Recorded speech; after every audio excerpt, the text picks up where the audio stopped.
Kia ora, g'day. Welcome back once again here with part 2 of my reaction to former SAS operator, dog handler, patrol commander, Horse, here on the I Catch Killers show or podcast. So let's jump back in.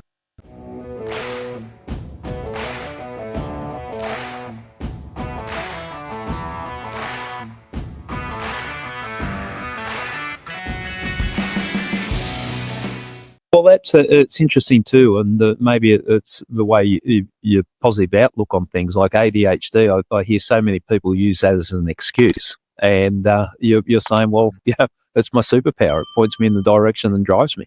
Yeah, absolutely. There was issues growing up. Yep. Back in the 70s, 80s, nobody really knew what this was, and so you're just that kid that's always hanging off the chandeliers, The little shit that's causing problems. Yeah, and so that's pretty much what I became and identified as for years. And so, we hear about coppers and crims. They're not too dissimilar, and I think it could have gone either way for me.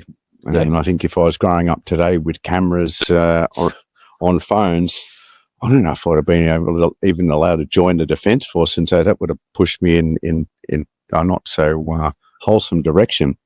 And so, because I grew up always wanting to be a soldier, and you're playing with guns, getting that stick out and going, that's a good stick. And so I always wanted to join the military. Without that, I dare say it would have gone the other way. And I did end up bouncing for a little while in Melbourne and rubbing shoulders with those criminal elements. That could drag you into a world. And I did get in a spot of honor. So I had a mate, he got locked up in Perth once I'd joined the regiment, and friends said, "Oh, so-and-so's in jail there, and you go and visit him." So I linked up with a mate of his who is in the outlaw motorcycle gang, and went and visited him. And I think when Benji Veneman got knocked, they were sort of looking into his background, and he was visiting this guy. And so who else is visiting him? And there's an SAS operator with outlaw motorcycle gang guys. So I got called into headquarters and thought, what's going on here? Maybe I'm going to get a medal. I walked in there and I saw their faces. I thought, I got a medal today. Crack up, Horse. It just seems like his personality, looking at it from a completely different perspective. But hearing him speak about, man, I had a few things rushing through my head just then when he was talking. And when he spoke about bouncing and that sort of stuff, he was an imposing figure. I remember when I first met Horse, and I think I touched on it in my first reaction to this interview so far. It's like these old barrack Coronation Street looking type building, bunk beds in the room that we were in, and it was just the two of us. And I was thinking, oh heck! And the first time I'd ever seen a swag, didn't even know what a swag was, but that's what he was using. He just had it rolled out on the ground, and that's where he slept in. And I just slept on one of the bunk beds. I think I moved and had a bunk bed or two in between us because it was just the two of us in this large room. So with all these other bunk beds, I don't know. I'm guessing he must have been transferred there or something from wherever he was, because like you said, he joined the army in 93. So this would have been in 2000.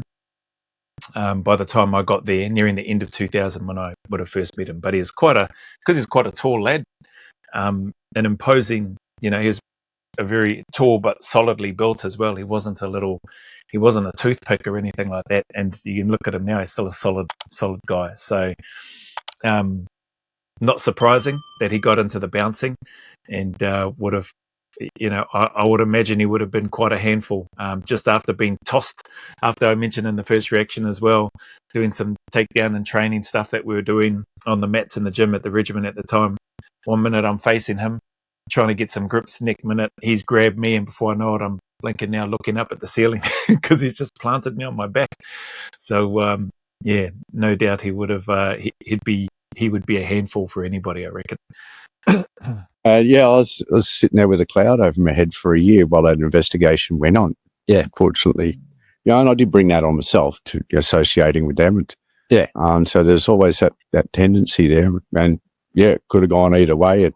And even when I was in the regiment, as you could see, I still, but I just decided, well, this is what I want to do. So I cut all those ties.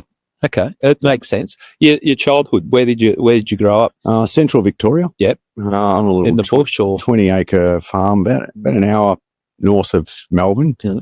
So it's a geographical centre of Victoria. So,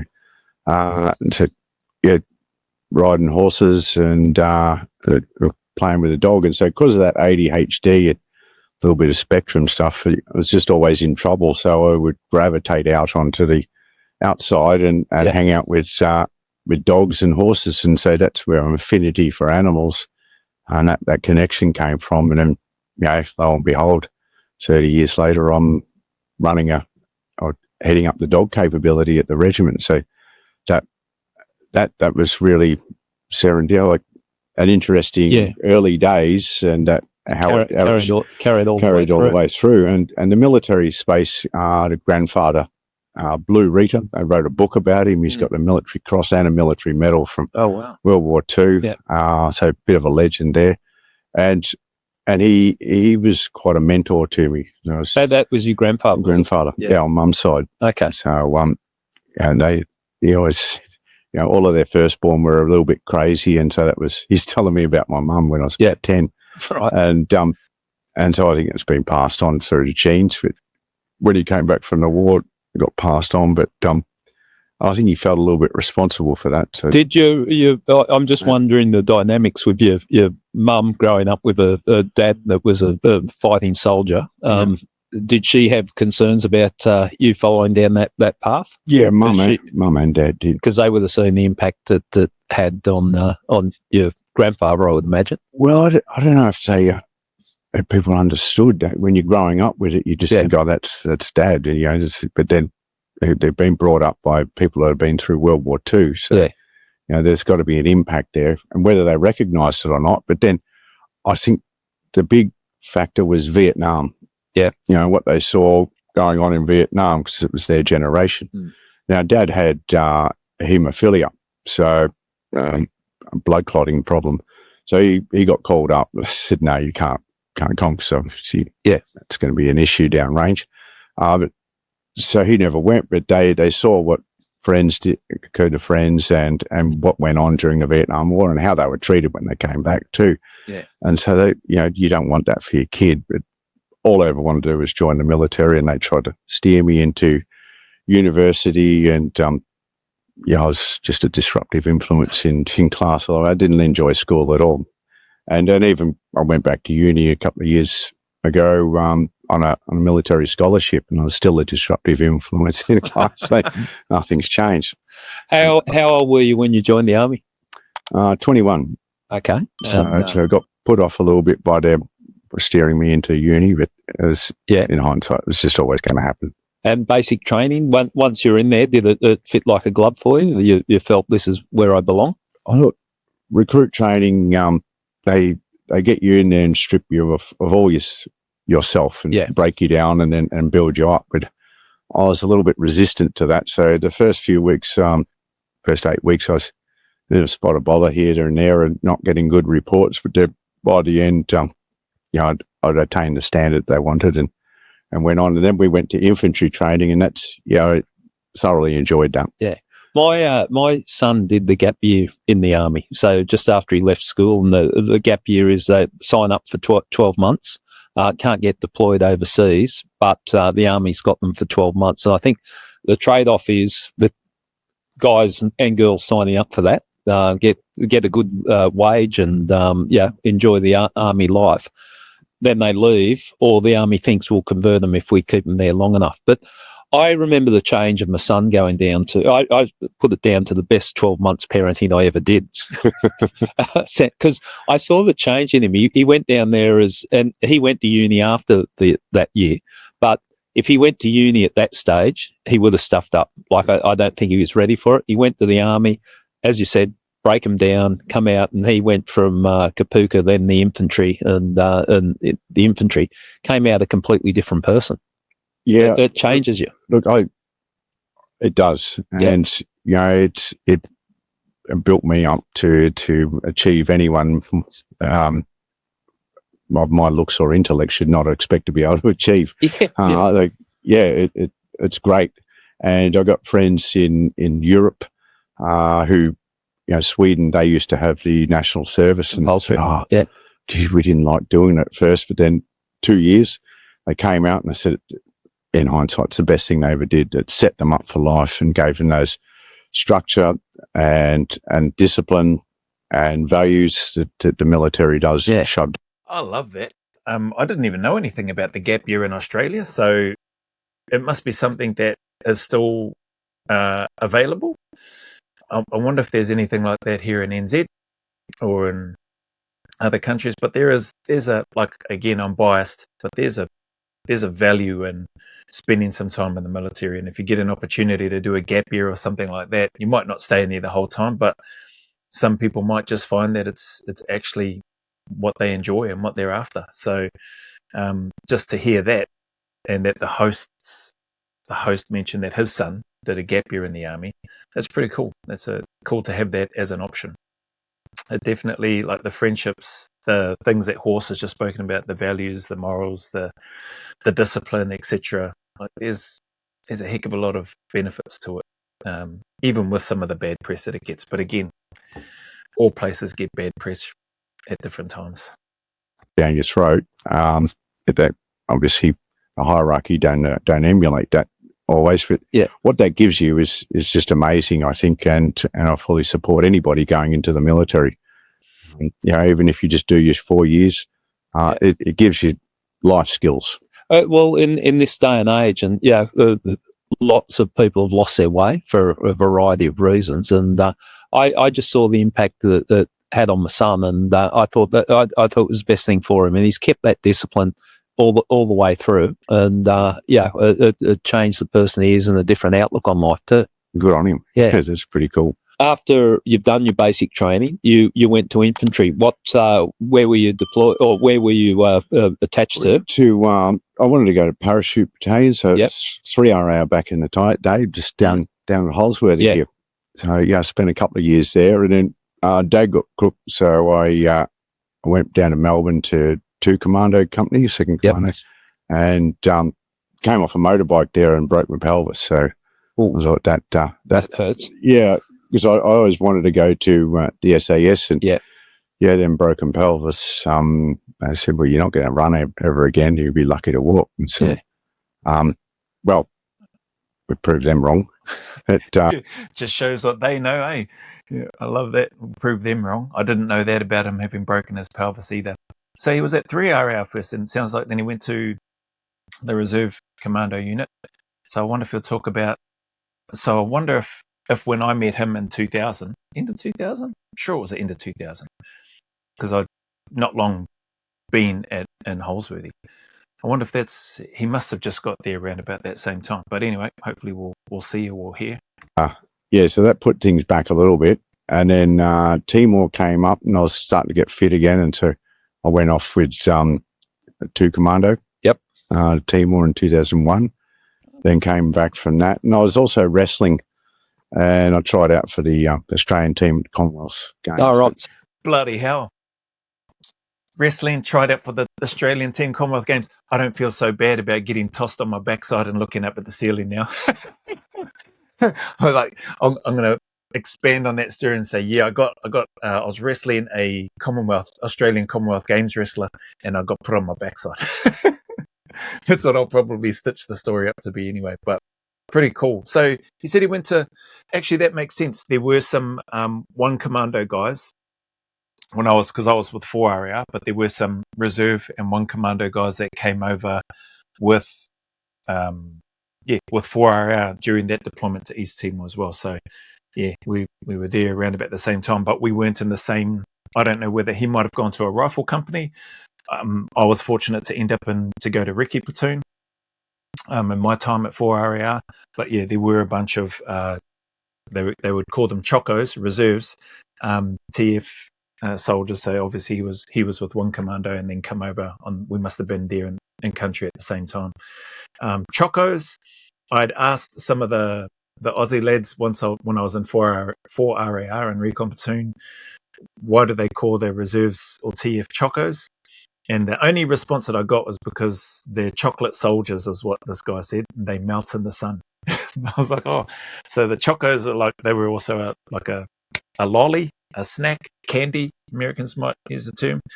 And there's this treat called chocos, and they're like little person, like jelly baby shape type things. And I had no idea, but apparently they called the Australian TF reserve soldiers chocos because apparently they're chocolate soldiers and they melt in the sun. That's the story that I was given anyway. Right or wrong, that's what I've been told. So that, But I did make didn't make. So it was probably just as well because the standard of wrestling in Australia is a bit lower than overseas. yeah, if you got some of those American college dudes or the ones with just the beards and no moustache. Yeah. They're the scary ones. Yeah, those Eastern Bloc guys. Yeah, you don't want to wrestle them. No. So I was fortunate that I didn't make the team. But and that was 2002. Then I did selection day 3. Okay. Your deployment in Timor. So that all lines up, makes sense, because by the time we come back from Iraq in 2003, that was when I'd seen Horse and them there, and it was so cool to see him too. Like, it was even better to be on a course like the CQB course with him, but it was just cool to see him because I he stands out. He's pretty easy to spot in a crowd, and so when I saw him, I was like, man, that's the guy that I was first in these old barracks with. First time I'd ever seen a swag and met this guy, and he was still the same. I think I mentioned in the first reaction, he sounds a little bit different when he's speaking when I'm listening to this video, unless it's something I just didn't pick up on whilst we were doing courses and when I'd first met him. But to me, and it may just be the gap, but he does sound a bit different when he's pronouncing a number of his words, from what I recall anyway. But anyway. Well, that was the first time we'd been deployed in mass like that, the military in Timor. Tell us about that experience. I should clarify, from Vietnam. It'd been a bit of a quiet time. I think we had Rwanda in there as well. Yeah. So, but that was an interesting one. So, I think we were still doing Vietnam drills, and it was just a different war. So, learning where you can and can't go and what to do was interesting. It was largely a peacekeeping. There were a few contacts here and there, but it was kind of settled down by 2001. You'd been in the army since '93. I think I've spoken about that. Yeah, didn't us and my team in Recce platoon, even our deployment for where we were based and when we were going out and about on jobs every few days, we never had a contact with our patrols and along the borders and OPs and all that sort of stuff. It was pretty quiet. I think the contacts and stuff, likely all happened well before we got there. But it was still good, and like Horse said, it was pretty much a peacekeeping mission. But whenever we went out, we were still on our toes, on our guard. At least the guys that I was with anyway. Probably the only thing that, from memory, one of the probably two main things actually. But one of the main things was I was involved in one of the Black Hawk helicopters going down. So we were infilling at night into an area. There's a few dummy drops done. Then we were going into the spot where we were going to be, where we needed to be inserted. And all I remember in the night time, the chopper hovering into the space. We're sitting looking out. The doors are cracked and open by this stage. And then just see the blades. I remember seeing the blades spark off the trees. So there's obviously some large trees in and around what I guess the pilots thought was going to be okay for a landing. And then I remember just seeing the sparks flick around, hearing a little bit of a rattle and hearing some noise with that, but then more so seeing the sparks. And then the chopper real banking, like hard left, hard right, or whichever way it went first, and then just sort of moving way off where we were, ending up right on its side, like a hard bank. That's what it felt like, because I remember looking out, everything's flat, calm, see the sparks going, oh, that doesn't look good. Then the chopper's moving real fast, going, oh, that doesn't feel good either. And then all of a sudden I'm looking out over the the land, like how you would normally be expecting in the chopper, and then looking out to then all of a sudden being on its side and then looking straight at the ground. So that was a bit hairy, like looking down again, holy crap, we're going to crash. The pilots, man, they did a phenomenal job. They re-steadied that thing, got us down. We come in, a little bit of a bounce, wasn't a big massive one. Come in, I suppose, what would probably be considered a hard landing, I guess, as opposed to what would normally take place, but a little bit of a bounce, and then we sat there for a bit, needed to stay in the chopper just in case they shut the chopper down, and then basically our whole patrol got binned. Our job then changed to staying with the chopper and securing it and looking after it. So there's a few photos that we've got with us and our team. Just sitting on the chopper, securing it, looking after it until such time as we got the word that we got exfilled out of there, I think by vehicle in the end, or the LAVs, and then whatever they did to secure the chopper and then get it out of there. But yeah, that's our only. That was probably the only, the most excitement, for want of a better term, from my deployment in East Timor anyway, was being in that chopper when that chopper went down. But thankfully, nobody was hurt, and yeah, it all worked out in the end. Training, practicing, getting ready. That deployment, was that something you look forward to?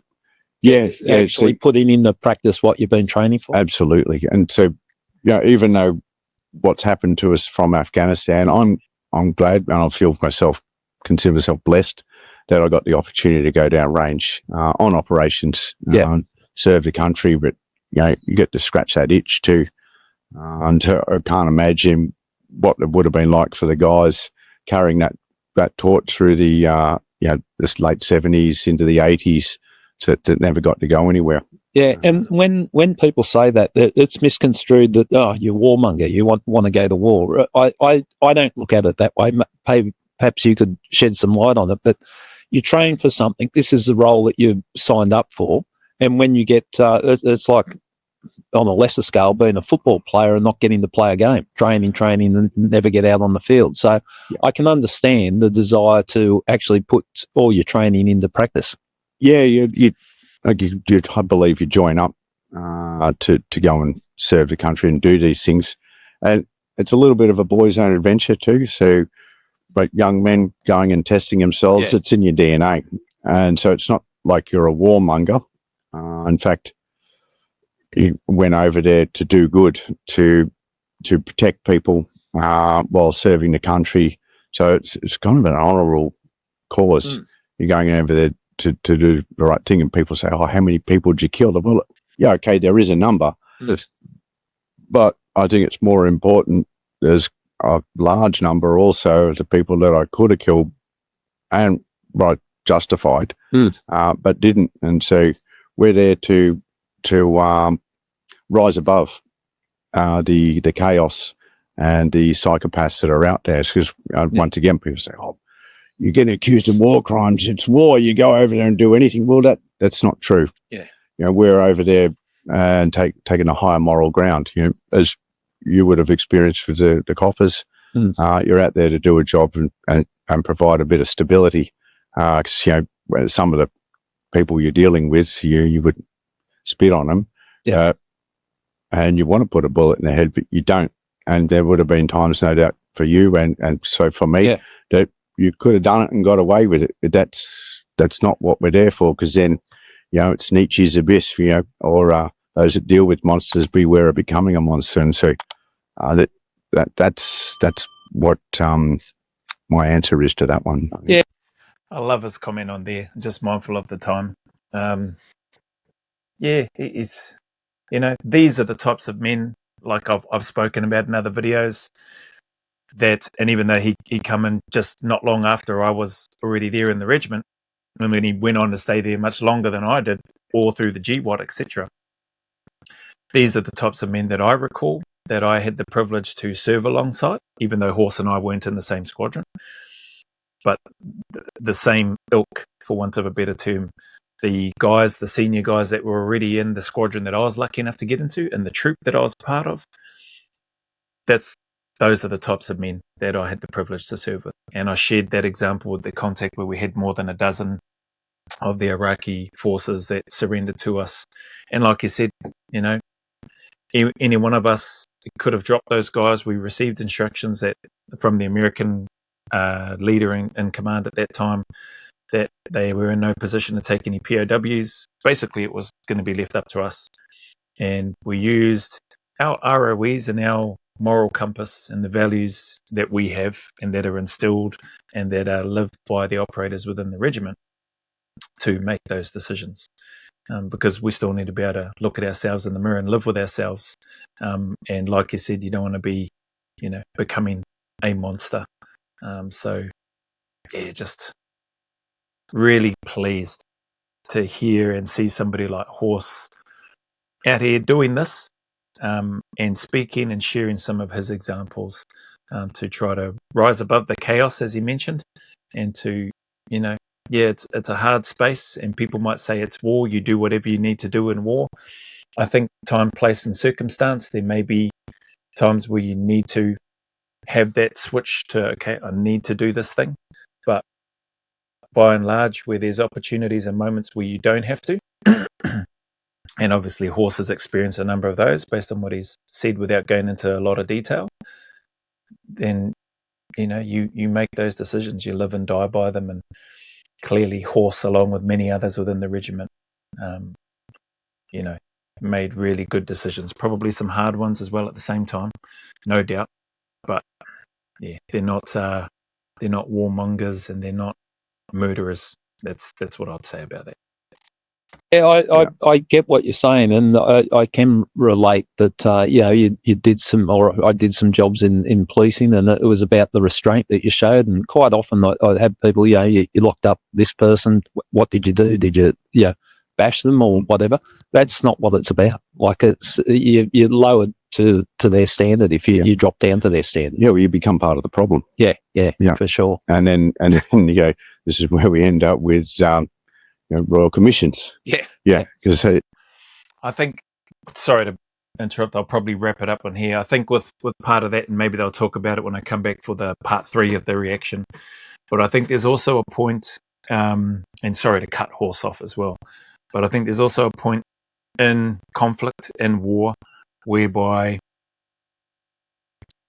as an operator, whether you're conventional or SF, whatever, and you're fighting an enemy force, that enemy force is just as determined as you are, or as your team is, or as your unit is, with regards to either defending or protecting or fighting for what it is that they believe to be right.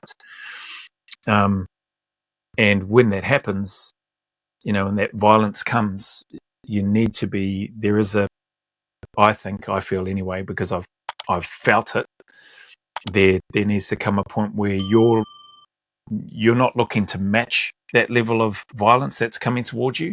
You're looking to go above it, if that makes sense. Now, that doesn't mean just go through and murder them once they've surrendered, but I'm talking about in the conflict itself, in the fighting. When the fighting is happening and your enemy is fighting as hard as they can and as aggressively as they can, that's the moment, those are the parts that I'm talking about, whereby your force, or you as part of your team, or your team, needs to not match that, but needs to rise above it and dominate that. So when you're talking about winning the firefights and the basics, soldiering 101 type contact type stuff, you don't win the firefight by being on the same level as the enemy that you're fighting. You don't win it by being below. You win it by dominating and being more violent, more aggressive, and overwhelming the enemy force that you're fighting against. Hopefully that makes sense.